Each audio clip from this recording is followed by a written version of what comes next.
Hi everyone, in this video I'm going to talk with you about what a meditation practice is.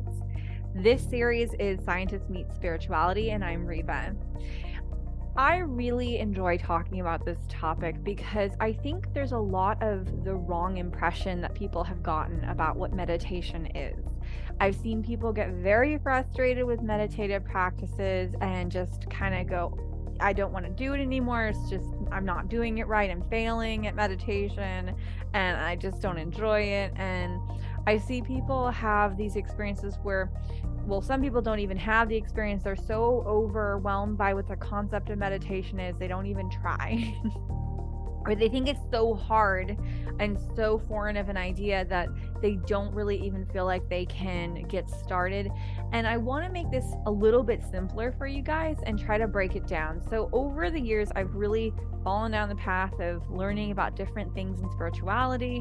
One of those things being meditation. I find that meditation is present in so many different cultures across the world. And what has been lost in translation, in my opinion, is the purpose and what is in translating what is happening during the actual experience of meditation. Now, in a separate videos, I will go into different types of meditations, which I think it's so valuable to learn and understand that there are different types, and maybe one will resonate better with you than another.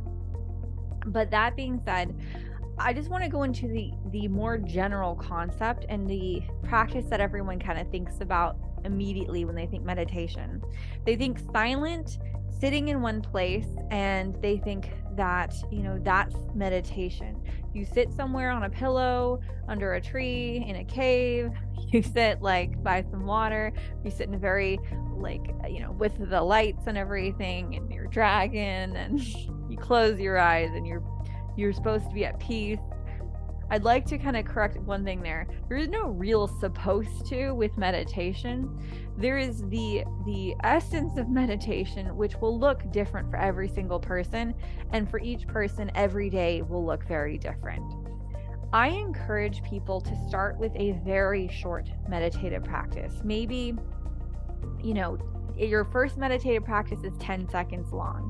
Maybe you build up to 30 seconds, and then over time you can do it for a minute. When I first started to do meditation, I had a 30-second meditative practice. That was as far as I got. That was all I could be comfortable with. That was where my brain let me get to. And that's okay. I think people get in this idea that they have to have an hour-long meditation practice from the get-go, and that's just going to happen just like that. No. That is, you have never meditated before in your life, and you're stressed and you're like, I need to meditate to be calmer. Do not start with an hour meditative practice. That is just setting yourself up for failure. Now, in my opinion, do whatever you want, but I like to help people find success, build on their success, expand that into a practice they enjoy, that they start to crave. And that's going to help you, finding your practice enjoyable, understanding what your practice actually is. These are things that will help you be consistent. You want to have a daily meditation practice, you have to have something drawing you to it. If it's just miserable and your back is hurting and you're not in a, like I said, we'll go into different styles of meditation. They're not all sitting on a mat with lights and in the perfect scene with your incense.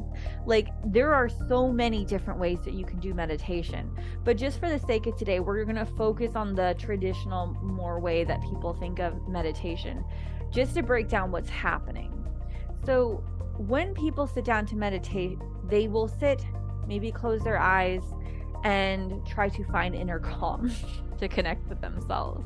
And you know how ridiculous that sounds when you might be running around chasing kids all day, or dealing with chaos at work or traffic or things, all of these things, and you suddenly want to go into pure silence. Well, that isn't going to happen right away. It takes time for you to sit for extended periods of time. What meditation is, what it truly is sitting, being present with your thoughts and feelings. So you can do this in the car. You can do this waiting for your kids to get out of school and pick them up. You can do this at home. You can do it in your bed. It doesn't matter where you are. The whole point is that you are sitting, standing, whatever, and observing your thoughts. People often will refer to it as like watching clouds go by. So instead of being inundated in like, I am the storm of chaos, you're simply observing what is passing through my mind. All of the thoughts are different clouds passing through my mind. I might be late to pick up my kids. I was late to pick up my kids. I didn't turn this thing in time. I need to do this before tomorrow. So-and-so needs to do this before tomorrow. Observing each one of those thoughts go by is meditation. And then eventually you come back to center, and maybe you have a moment of silence, of calm, and reminding yourself, those are all thoughts. Back to me, just me, this pure energy of calm that is me at the center of the storm. And then you'll have more thoughts. I'm angry. I'm frustrated. I feel uncomfortable. But it's about, can you detach from the thought to observe the thought? Meaning, people will often feel like they failed at meditation because their mind is not quiet. It's not still.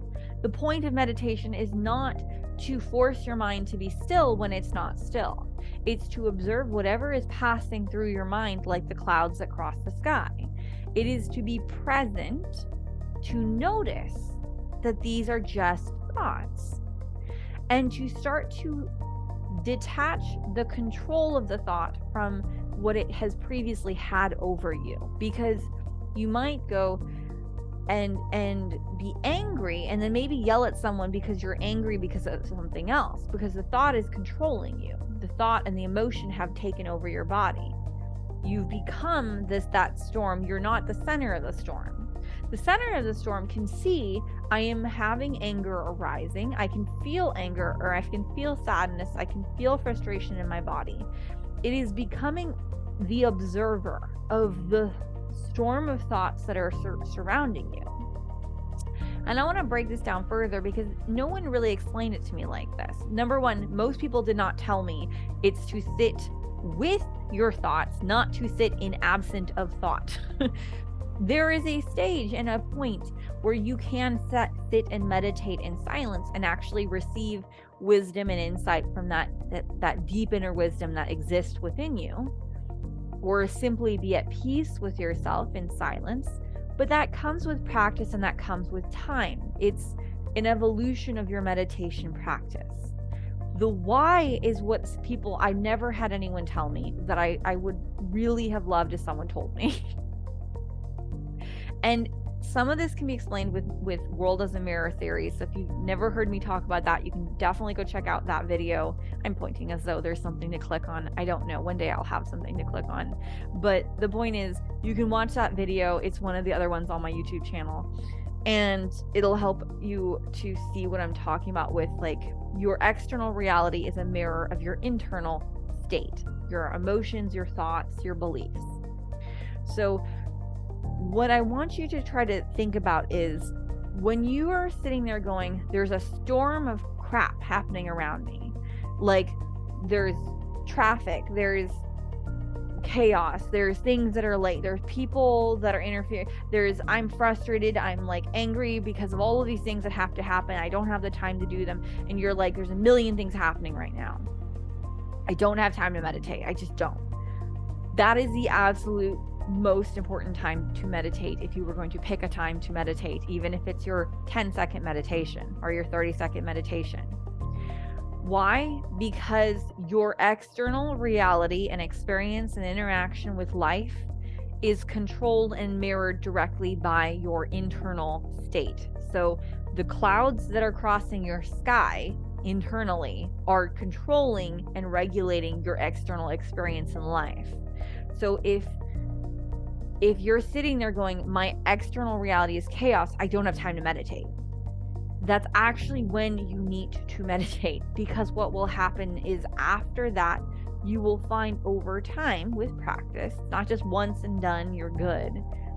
It's a constant practice, a living practice, you will find your external reality to slow down. That's why people tell people, they say, you should meditate. Well, why? It's because when your internal reality slows down and you can start to observe the chaotic thoughts that are racing through your mind, you will notice when you return to your life that everything starts to slow down just a bit. And that's because your perception slows down. It's because your ability, the computer of your brain, is able to process things more efficiently.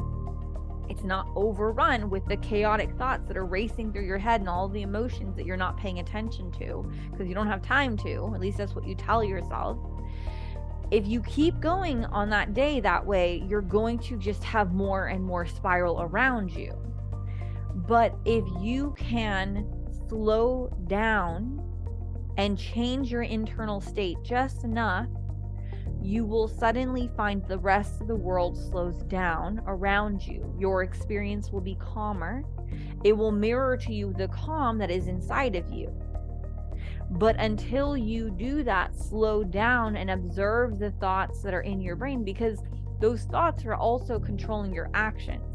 And it's like, imagine if you were to give commands to a computer and you're like, you're happy, you're sad, you're angry, you're late, you're mad at yourself for being late, you're going and you're giving all these commands to the computer, but the computer isn't processing them. The computer is just like, oh my God, there's so many things. There's so many commands are coming from everywhere.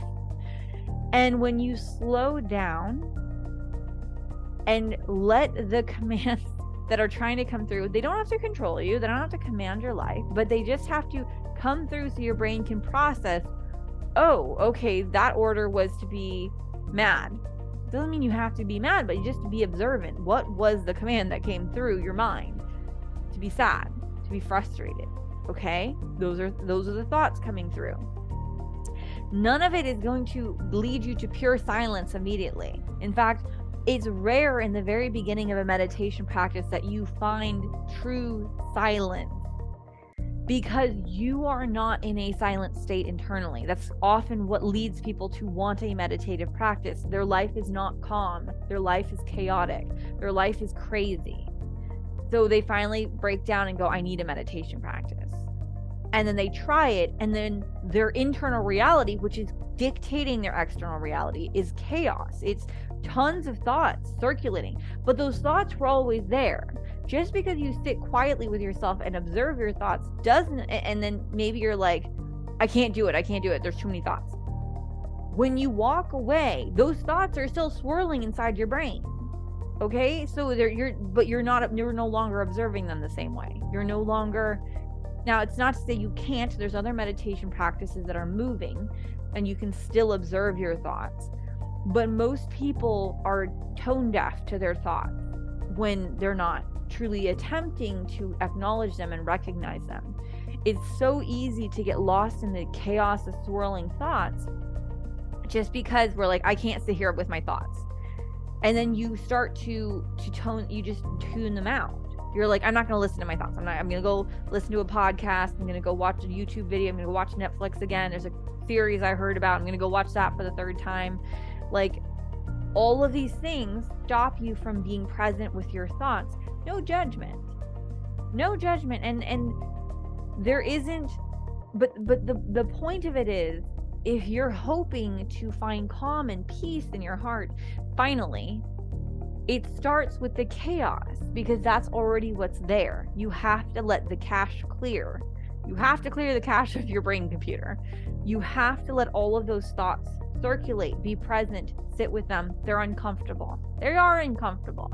But until your body and your brain are done processing them, they're going to keep swirling around inside of you, creating the perception and lens that chaos is your reality. And then you will continue to be stressed perpetually, and you will find that it's a very upsetting experience in your external reality that you don't feel like you have control over, that you feel like is overtaking your life. But when you slow down, and like the cache has, like when you've gone to a printer, like, and you printed a bunch of things and you're like, why hasn't my thing printed yet? Or maybe better yet, you're in an office and 20 other people are printing things and you're like, has my thing printed yet? No, because the cache is full. It has like the printer cache has like 30 requests on it right now, and yours is 31. And you're wondering why you can't manifest the life you desire and think and do all the things you want to do and have the motivation. You're stuck on like line 20 or 11 or 10 or something that you're still working on, and you're so far from 31, which is what you really want to see in your life. You want to have that printed out, but you can't have that lifestyle yet until you get through all of the other thoughts that exist inside of you right now. So what I'm trying to say is meditation is about clearing the cache. It is about one step at a time, letting every thought that's just floating around you anyways appear, be seen, be witnessed, and then let it go. And let the next thought come up, and then let it go. And believe me, there are many thoughts inside of you. I don't know if you've ever watched Parks and Rec. There's that episode where Tommy keeps crashing into things and they finally take away his cell phone, and Ron tries to take him out into wilderness to get him to clear his mind of all of the things he's addicted to with the phone, and has him start talking about all of the thoughts that are like going through his head during the day with his technology. And there's like a lot of them, but that's just like all of that. We have a lot of thoughts constantly in our head circulating, but we never really truly acknowledge them.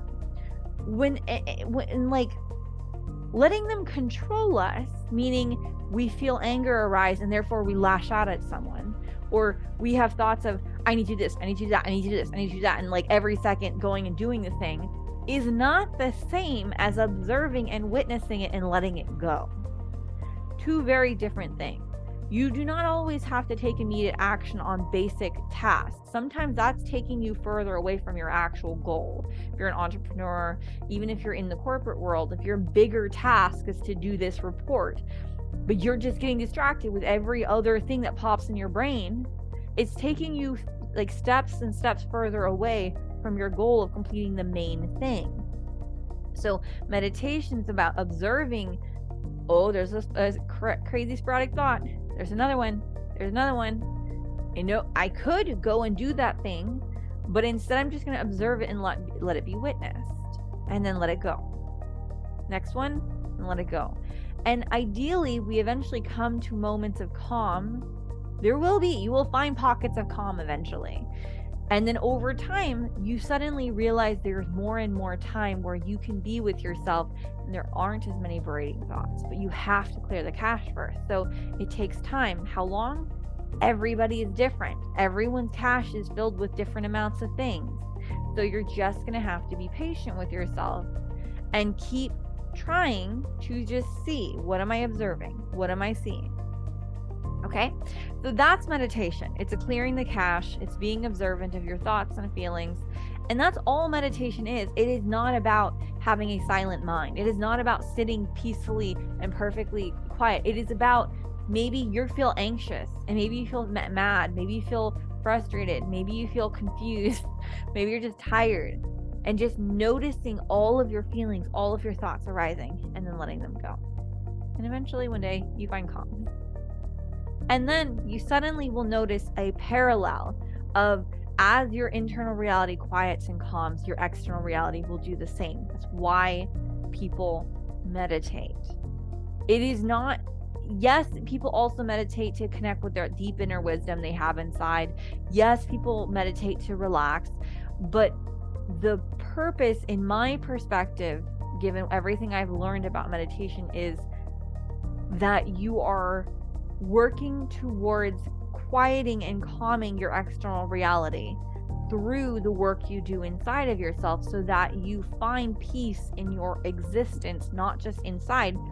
You will feel peace inside eventually, but that will translate to your external reality that is mirrored to you. The interactions with people, your loved ones, your family, your friends, your coworkers, everything starts to become more harmonized and in greater harmony with you, your heart, your desires, and what you would like to experience in life. That is meditation. That's why we meditate. And I hope that that has helped at least some of you who have struggled with meditation or get frustrated with the topic, and maybe it'll give you the mindset just to try again with the intention not to be silent and perfectly at peace, but just to be present with yourself. I will leave it at that for now. As always, the light in me sees and honors the light in each and every one of you. I hope you enjoyed this video and look forward to the future ones. Bye-bye.